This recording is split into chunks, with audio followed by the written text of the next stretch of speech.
Entonces, visto las cuestiones de demanda, de acceso a la electricidad, de contaminación, que nos llevan a las energías renovables, veamos cuál es el potencial, ¿sí? Vamos a tratar de entender un poco lo que nos muestra este gráfico.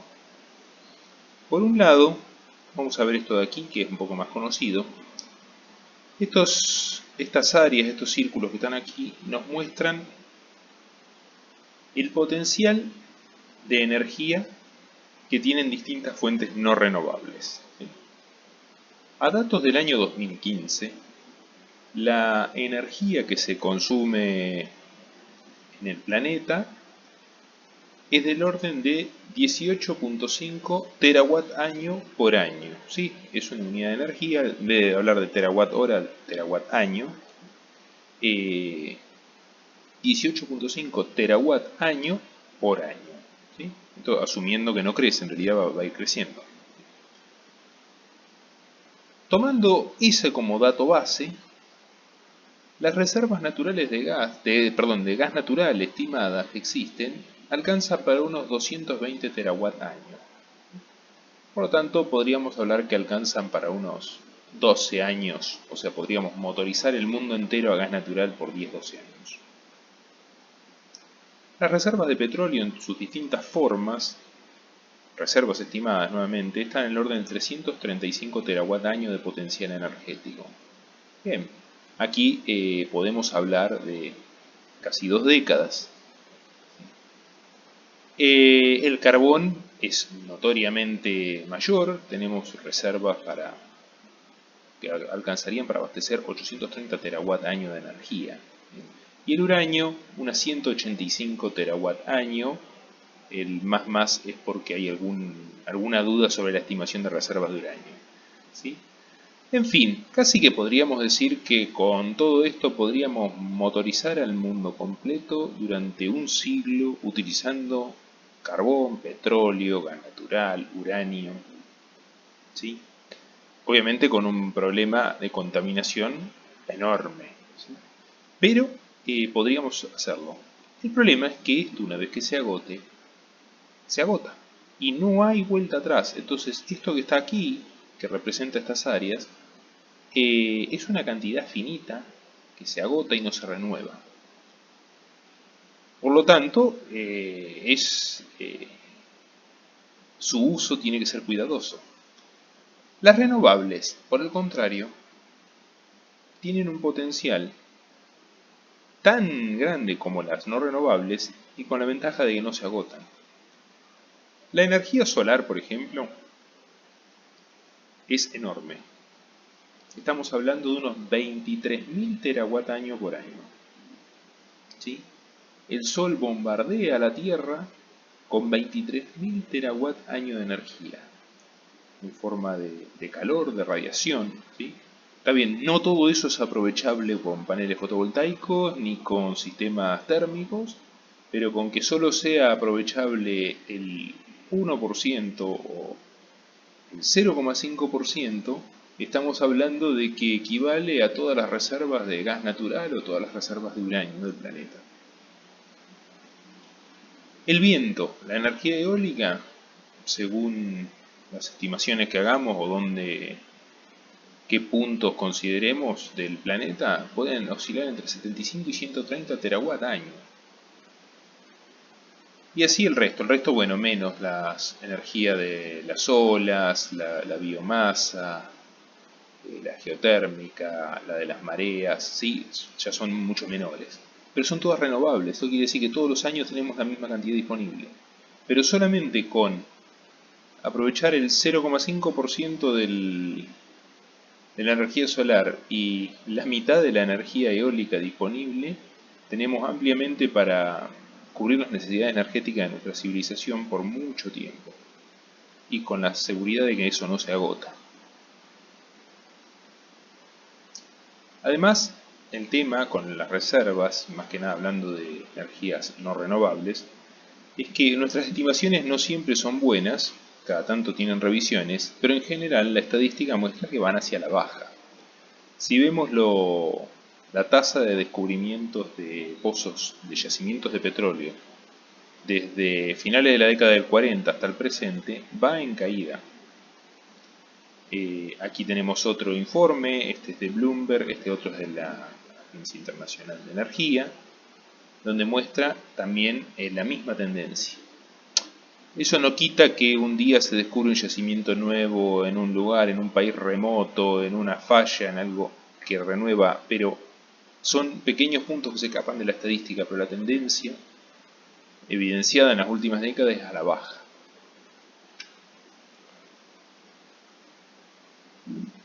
En los últimos años nos hemos consumido gran parte, por no decir todo, del petróleo convencional y hemos tenido que pasar a explotar otras formas de petróleo, desde petróleos no convencionales, desde métodos de recuperación secundaria y terciaria en pozos que están medio agotados, perforar cada vez más profundo, etc.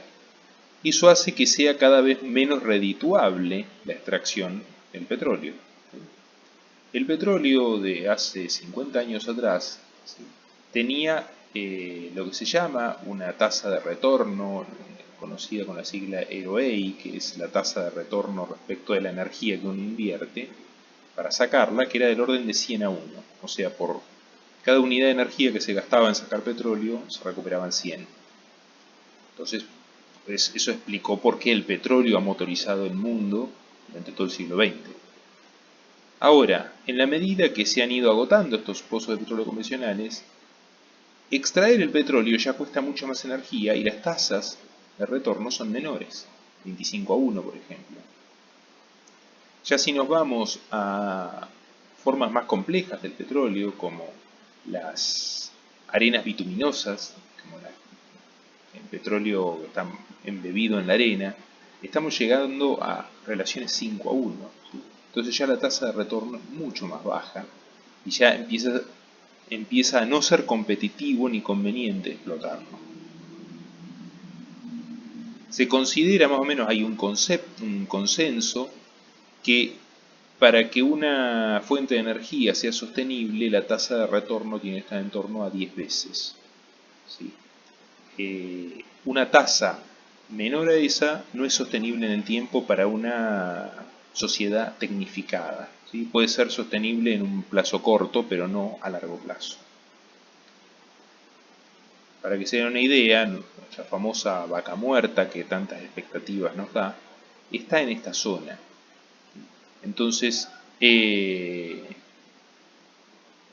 es una fuente de energía que por ahí es una mina de oro, en condiciones de alta demanda, pero que en otras condiciones va a ser de las primeras energías en las cuales van a dejarse de lado por una cuestión de que tiene poco retorno.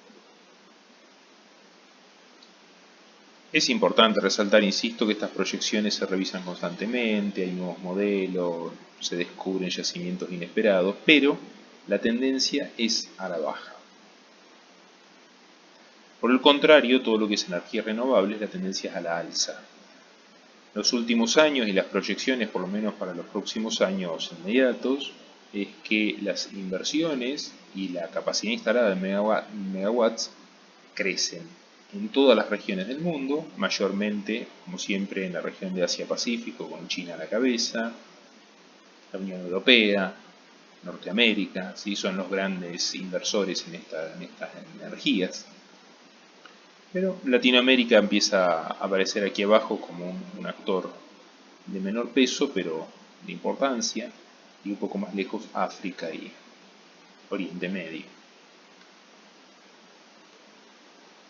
Aquí en Argentina las proyecciones, por lo menos las que se hicieron en 2013, el estudio que se realizaron para la Cámara de Diputados, diversos organismos, diversos actores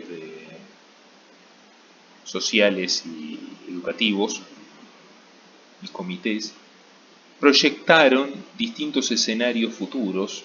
Aquí tenemos para cada uno de los agentes, o sea, la Asociación de Generadores Eléctricos, el Comité Argentino del Consejo Mundial de Energía, la Cámara Argentina de Energías Renovables, el Foro de Ecología Política, la Universidad de Buenos Aires y la Fundación Vida Silvestre, Planteé dos escenarios, el escenario BAU, el Business as Usual, o sea, las cosas tal como están ahora, o el escenario URE, que es el escenario de uso racional de energía, donde no solo se apuesta por renovables, sino también por hacer más eficiente el consumo. Plantearon distintos escenarios que, más allá de lo realista o no que puedan ser, en todos se ve un aumento importante de la porción de renovables dentro del esquema, de la matriz energética. Por ahí algunos más conservadores le dan 10-15%, otros muchos más optimistas le dan más del 50% de protagonismo, pero en todos los casos se prevé para 2030 que las renovables ganen peso. A modo comparativo, acá hay una barra donde se compara con datos de CAMESA de potencia instalada en el 2018. ¿Sí? Se ve la parte hidráulica. Esta parte que está aquí en medio representa todas las formas de generación térmica, la renovable y la nuclear.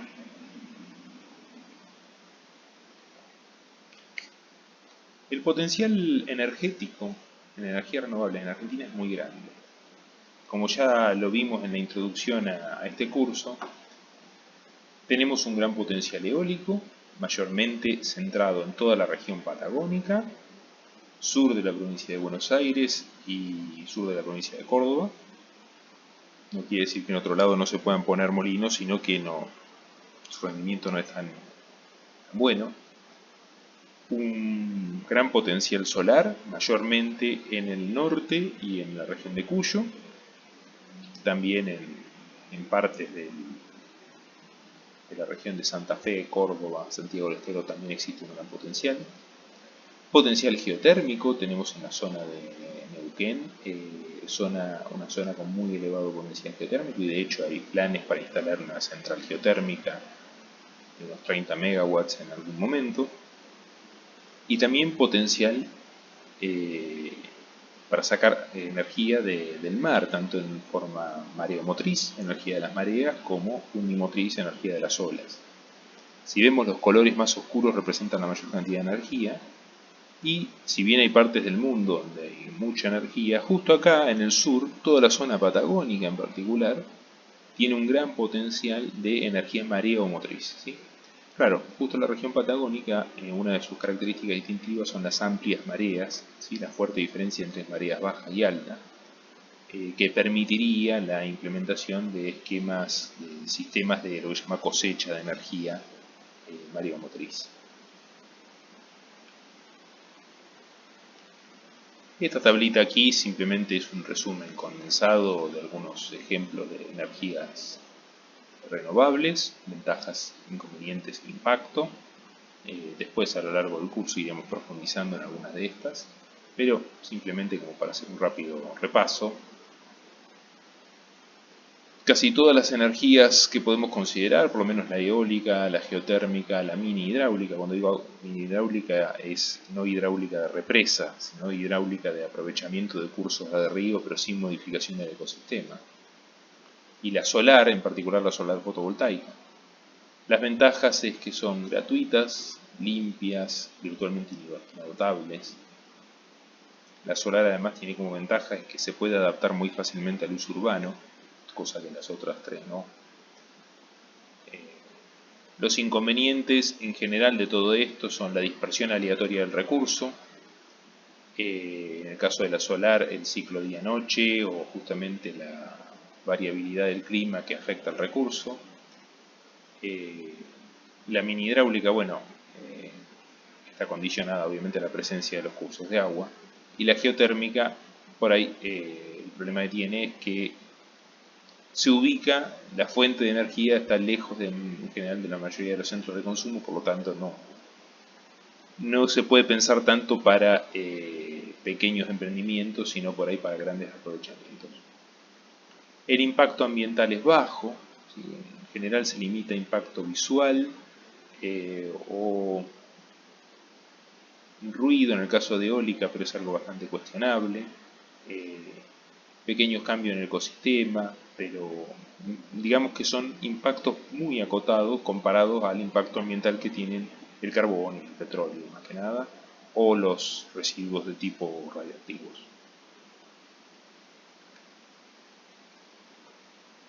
Comparando ahora un poco energías renovables contra no renovables, ¿sí? Volviendo al concepto de la tasa de retorno. Aquí tenemos representados distintos tipos de energía y el ratio de energía, o sea, la tasa de retorno. El petróleo convencional, el de principios del siglo XX, donde la tasa de retorno era 100 a 1. El petróleo convencional en la actualidad, que ya, digamos, no está tan accesible y ya la tasa de retorno es más baja. Los petróleos no convencionales, bueno, el carbón, etcétera, la energía nuclear. Como vemos, claro, las energías que mayor retorno tienen, está el carbón, por algo el carbón se sigue usando, el petróleo, la hidroeléctrica, ¿sí? Que bueno, por algo también se la ha usado históricamente, y el viento aquí dice de tipo industrial, o sea, el viento, digamos, la energía eólica de grandes parques, no la mini eólica. Obviamente que para que esto sea útil, estas fuentes de energía tienen que proveer más energía que la que consumen, por eso cuanto más larga es la barra mejor. De todas estas que mencioné aquí, las no contaminantes que más retorno dan son estas dos, hidroeléctrica y viento. En la medida que nos vamos a la izquierda, cada vez es menos interesante porque el retorno de energía es más bajo. Como les decía, más o menos en 10 a 1 está la tasa de retorno que se considera sostenible para una sociedad tecnológicamente compleja y avanzada.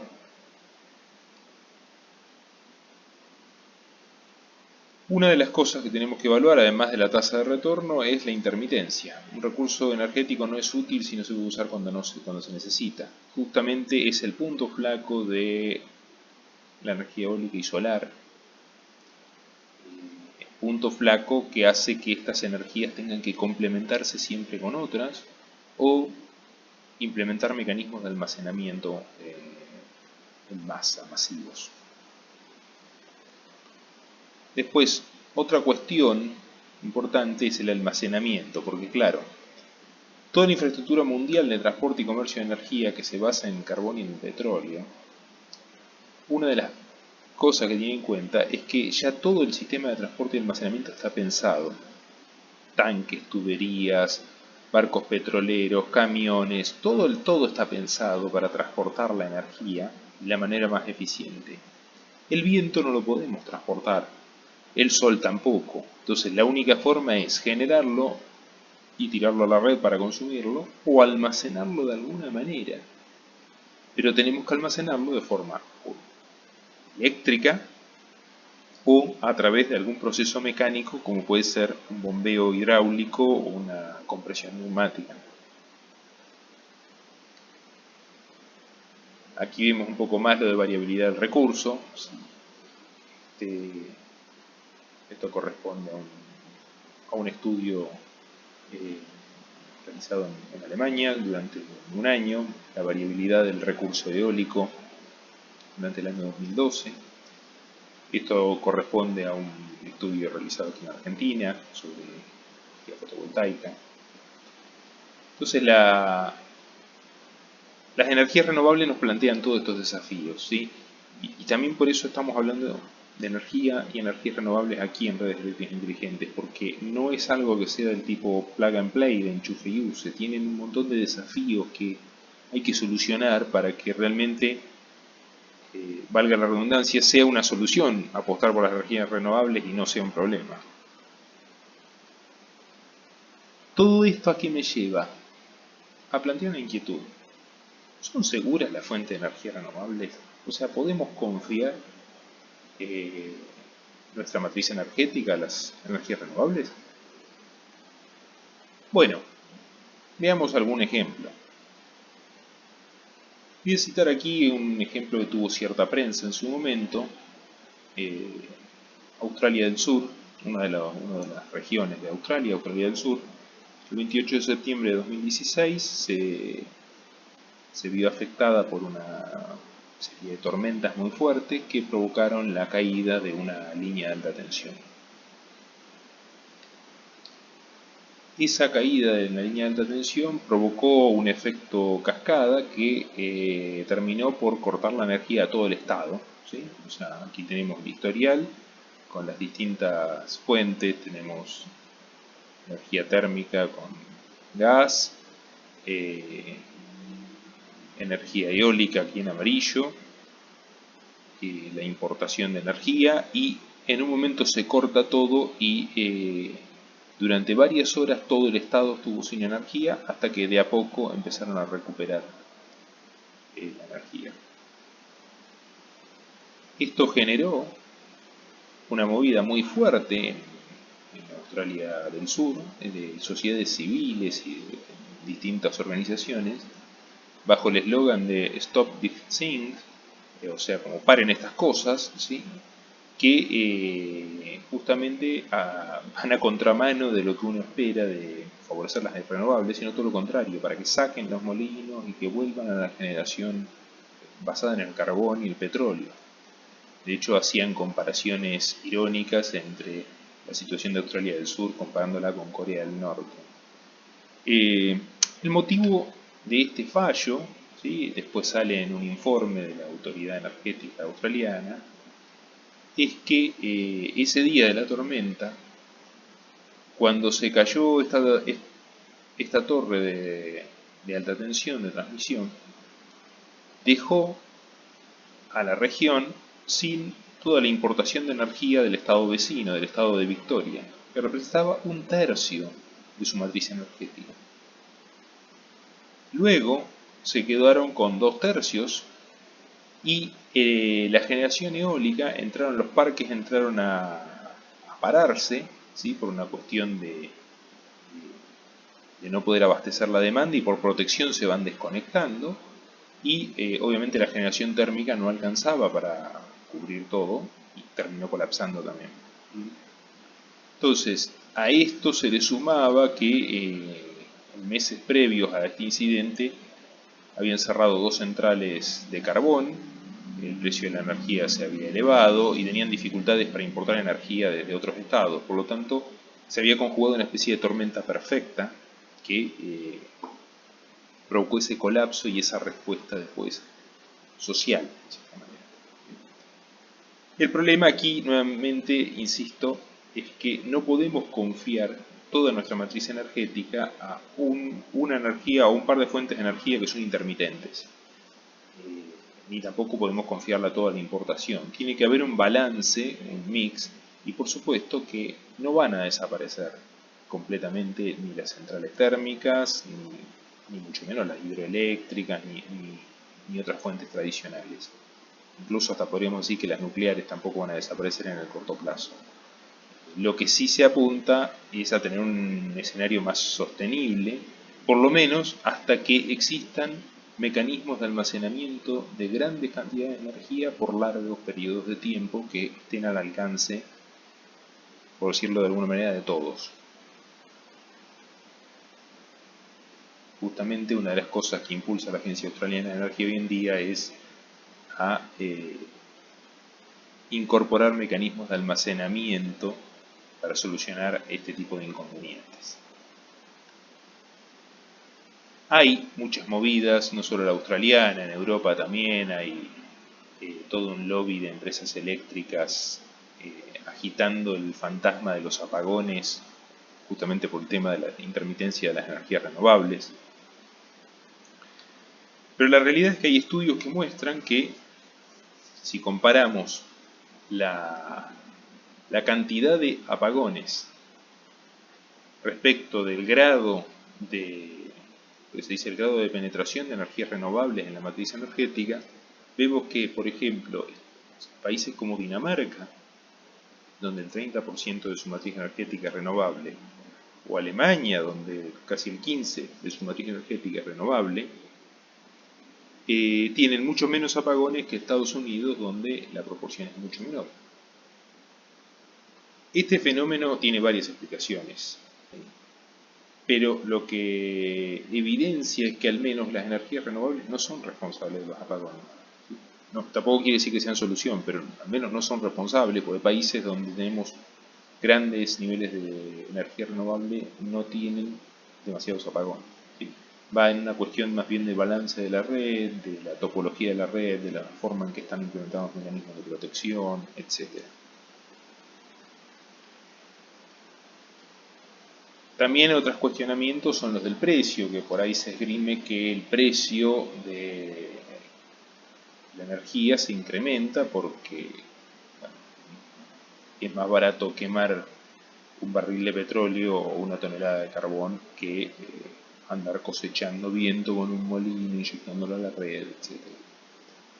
Bueno, eso también es relativo, hay distintos estudios. Aquí, por ejemplo, en Estados Unidos se han hecho estudios, distintas empresas distribuidoras de energía, en California, ERCOT en Texas, NISO en New York, han hecho estudios partiendo de tres escenarios distintos, un escenario mayormente basado en eólica, 30% de eólica y 10% de solar, uno balanceado, 20 y 20, y uno más bien solar, al revés, 30% de solar y 10% de eólica. Y han simulado distintos escenarios a futuro, tomando como base lo que tenían en 2016, ¿sí? Por ejemplo, aquí tenemos 18% de eólica y 0 de solar, aquí 3% de eólica y 1 de solar, 7 de eólica y 14 de solar, 16 de eólica y 1 de solar. ¿Cómo evolucionarían en 2030 los precios pasando a alguno de estos tres escenarios? Y lo que se ve es que en general el precio de la energía baja. A largo plazo termina bajando. Después, considerando escenarios con mayor energía solar, mayor energía eólica, podrán bajar más o menos, ¿sí? Habrá más volatilidad, pero el valor medio del precio va a terminar bajando. Por lo tanto, desde ese punto de vista también es conveniente para el usuario.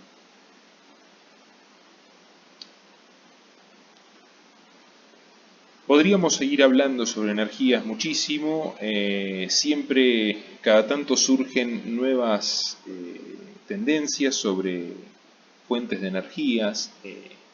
Hace un tiempo surgió la idea de una energía no tan renovable como son los hidratos de metano, que algunos dicen que va a ser una nueva revolución energética.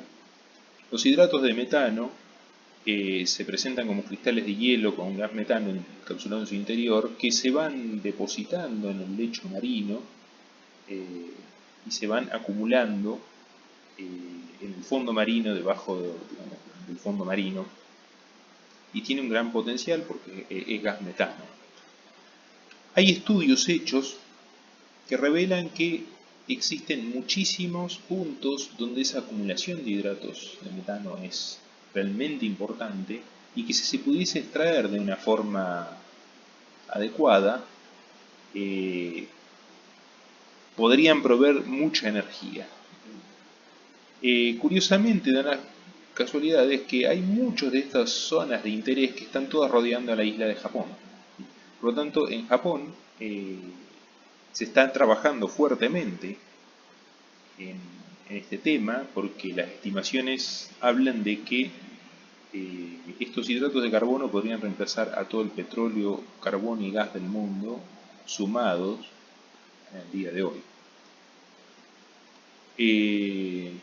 En Japón se está trabajando para desarrollar una planta de generación experimental de este tipo, pero los especialistas creen que nada de esto va a estar funcionando en forma comercial antes de 2030, y de hecho la Agencia Internacional de Energía no lo incluyó en sus proyecciones para los próximos 20 años. ¿Sí?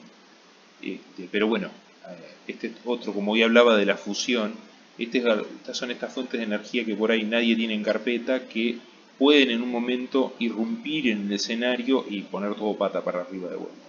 Pero en este caso no estaríamos hablando de energías renovables. Bueno, y como para cerrar esta parte de la discusión, simplemente dejar planteada la pregunta sobre cómo se genera energía a través del sol o del viento. Bueno, básicamente tenemos tres tres cosas. Tenemos el recurso renovable, sol, viento, las olas.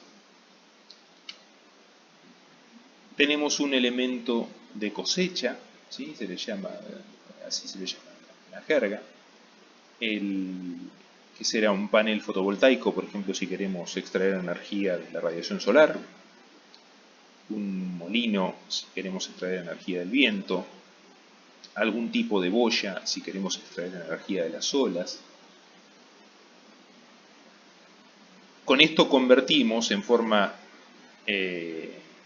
electromecánica o en forma electrónica energía de un tipo, energía mecánica o energía en forma de radiación en energía eléctrica. Y después vamos a un convertidor, ¿sí? Básicamente el convertidor de potencia es una unidad de electrónica que maneja potencia, la cual mira hacia los dos lados. Por un lado, hacia el lado de la fuente de energía, buscando lo que llama el MPPT, o sea, el Maximum Power Point Tracking, el traqueo del punto de máxima potencia, o sea, cómo sacarle el máximo rendimiento a este panel, a este molino o a estas boyas, y a su vez mira hacia la red eléctrica para observar la calidad de la energía de esa red eléctrica, su fase, su distorsión de forma de onda, su frecuencia, su amplitud, e inyectar de la mejor manera para poder finalmente transportar esa energía a la red. Este sería el esquema básico para cualquier fuente de energía renovable: fuente de energía, elemento de cosecha, electrónica de potencia y red eléctrica. Bien. Más adelante en otros capítulos podremos entrar en algún detalle más sobre este tema.